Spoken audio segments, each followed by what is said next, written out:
Внимание, расчет. Пуск. Есть пуск. যুদ্ধের বাতাস থামছে না। ট্রাম্প যেখানেই যুদ্ধ থামাতে যান সেখান থেকেই যেন শুরু হয় নতুন যুদ্ধ।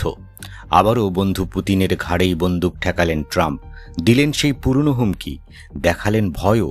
তবে রাশিয়াও ছেড়ে কথা বলার পাত্র নয়, তারাও কৌশলে পাল্টা হুঁশিয়ারি দিয়ে রেখেছে। আমেরিকার প্রেসিডেন্ট ডোনাল্ড ট্রাম্প সোমবার বলেছেন ভ্লাদিমির পুতিনকে পারমাণবিক ক্ষেপণাস্ত্র পরীক্ষা বন্ধ করতে হবে। সেই সাথে ইউক্রেন যুদ্ধ দ্রুত শেষ করার আহ্বান জানিয়েছেন তিনি। ট্রাম্প বলেছেন যুদ্ধের প্রথম সপ্তাহেই এটি শেষ হওয়া উচিত ছিল, অথচ এখন যুদ্ধ চতুর্থ বছরে প্রবেশ করেছে।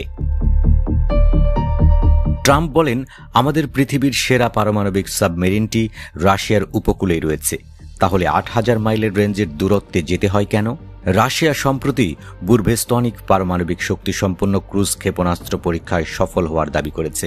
মস্কোর দাবি মতে কোনো আকাশ প্রতিরক্ষা ব্যবস্থা একে আটকাতে পারবে না।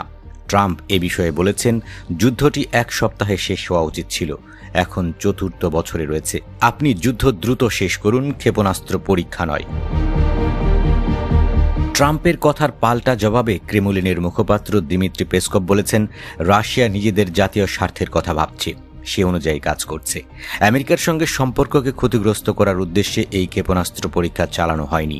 ট্রাম্পের দাবি অনুযায়ী রাশিয়া বলছে তারা একাধিক লড়াই করছে, যুদ্ধ ও পারমাণবিক প্রতিযোগিতা নয়। আর আমেরিকা বলছে আমরা প্রস্তুত আছি। রাশিয়া বলেছে এই ক্ষেপণাস্ত্রটির রেঞ্জ প্রায় ১৪,০০০ কিলোমিটার।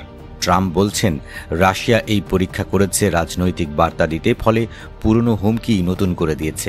আমেরিকা বলেছে যদি রাশিয়া দ্রুত যুদ্ধ শেষ করতে রাজি না হয় তাহলে আরও অর্থনৈতিক নিষেধাজ্ঞা আরোপ করা হতে পারে।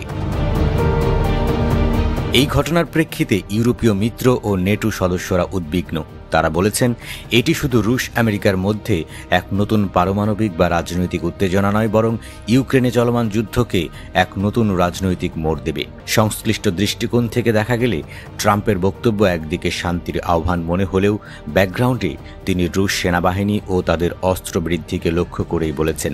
অন্যদিকে রাশিয়া বলছে আমরা শুধু নিজেদের সুরক্ষা নিশ্চিত করছি এবং আমেরিকায় পাল্টা কোনো উত্তেজনা শুরু করিনি, ফলে ধোঁয়াশায় ঢাকা পড়ছে সবকিছু।